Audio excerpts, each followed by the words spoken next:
Biar Kamal Kanwar I channel Mijiram Yedit Gorab subscribe.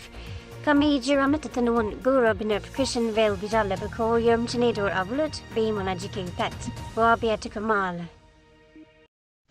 Goa be subscribe manan be twang be more like he be notification bell be twang comment adora upload be magic pet go along viva viva ayo viva viva Dr. Bashar viva viva Kore viva viva Korbi viva viva Sakatu viva viva Dr. Bashar viva viva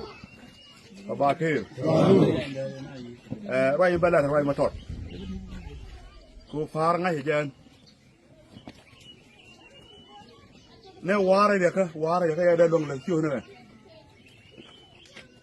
chi ko da par kol me jen de ye ma cha de ga ya adon char ko ra ba kum ye kiri yong loy ga kom ja ka kong yinu ya to da ki jang la jang ki nuor kwa nuor kalan ko wala kam daga jak murat ko kum ye kiri yong loy ga kom ja ka kong yinu ya to da yang la yang biwara alaigo wala amraja jai kamato ya aja rai de la ki par kol che da ma ko ka fele ayo aboar ne kelma ko ne da par kol la biyo no ko an par da wa ko go je na nga ta gi e ke odwalจะวัดดวลเขาเย็นรู้สึกเลี้ยเขาจับใส่เป็นก็อเมริกันจะท่าได้ก็ยินด้วยยังไงว่าแต่ยินูก็มาเป็นครอบครัวยมยักษ์น้ำมันเนี่ยรู้จักชาวเมืองมาดู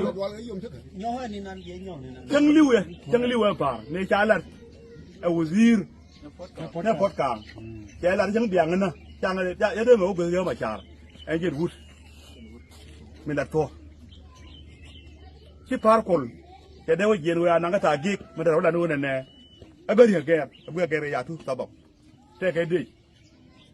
เขาจะแท้มันนั่นเด็กก็อยู่นู่นคุณอาหลานเล็กกูนั่นนะเย็นไอ้ที่กันนาเนี่ยเชี่ยมันนะพาร์คนเราไปเดินนอกกันนะ